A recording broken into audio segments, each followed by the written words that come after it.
So now we're back. It has been 19 minutes. No, so Take done. the cover off. No, so done. Almost done. So we have 19 minutes. So what we're gonna do is switch to the what? What's this called? What's this? What's this called? The The hook. hook. Talk to the camera and say the hook. The hook. This is the hook. That's the hook. This is the hook, like Captain Hook. That's the hook. So we put the hook on the mixer. We set our timer to 7 minutes. We have changed the paddle to the hook. And now we're gonna mix for 7 minutes. We're gonna start out at 1 and go up to 3.5, maybe even 4. We're gonna watch. And if the dough is getting too dry, we will add just a little drop by drop of water. So our dough is looking really good. And let's stop with what the dough looks like. And again, we will let the dough rest covered for 20 minutes. We'll scrape the dough. There we go. And we'll be back in 20 minutes and see how it looks. And we'll get ready to shape the dough and separate into 6 to 8 dough balls depending on the size of pizzas that you would like. Ciao. To be just a little bit bigger than the dough balls, because what we're going to perform is what's called the cold rise. The dough balls will go into our containers and then go into refrigerator for 24 to 30 to 36 hours depending on your preference of how much rise you want in your dough. So we're going to be doing a 24-hour cold rise, and we will get right here, and 1 drop in each container is all you'll need. And then you will sponge out the excess oil. Make sure you go all around the bottoms of the containers and the sides. That's so your dough will come out easily when you're ready to make pizza. And we'll go around the sides on each of the 8 containers. And don't forget as well, because our containers are of a small size, to also olive oil the lids of the container in case the dough has a little more active yeast in its cold rise and the dough then touches the lid. And sometimes it has a tendency to really stick to the lid. So we got all of our containers done. We'll put those on the side, and then here's our lids. Great tool when you're working with dough, especially when you're working with a big amount of dough. I mean, this isn't a lot of dough, but it just helps to have this on hand whenever you're working with dough for bread, dough for pizza. It helps to clean the surface and get all the dough up off the surface. 20 minutes is done.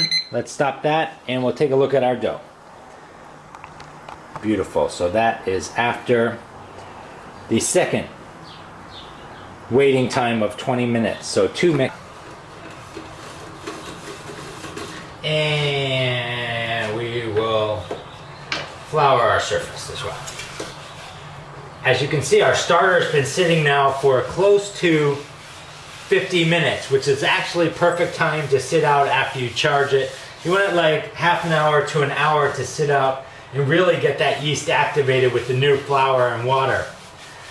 And we will put our starter back into the fridge so you can see what our starter looks like. It's got some active yeast going. You can see the bubbles in there. And we'll put this lid back on. And this goes back into the fridge.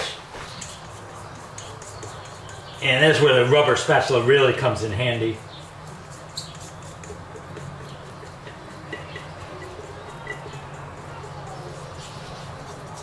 On your hands, I mean. And this is where the scraper really works. The stainless steel scraper really gets your dough able to be shaped for that initial shaping.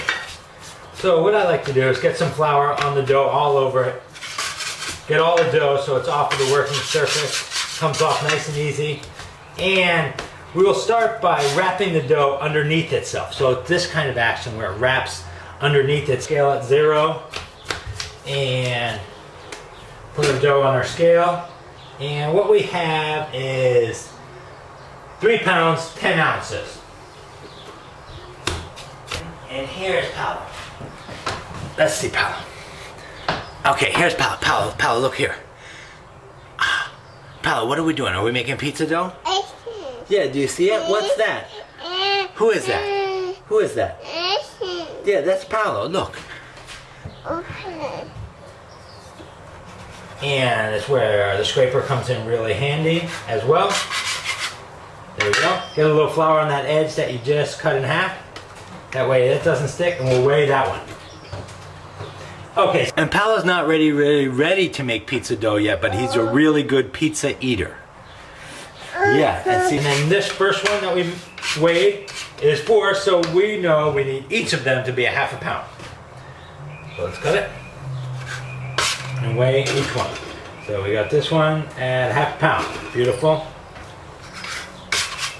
So again, little bit of shaping here. You can see how I'm wrapping it into a ball and wrapping it under just enough, and then we'll squeeze together the outside. And then there's our pizza ball, dough ball, ready to go, number 1. So right into the container. And next one. The next thing we're gonna make today is the sauce. And the sauce can be made in advance as well. And so you really can make most of these ingredients the day before you have your pizza party. You can get everything prepared, ready to go in the fridge to be brought out an hour, hour and a half before, sometimes 2 hours depending on the dough, before you're ready to start cooking pizza. And it really makes it nice the day before and the day of when you're having your pizza party. So let's put our lids on, and you can see all of our containers are sealed tight. We'll see you in a little bit for the pizza sauce.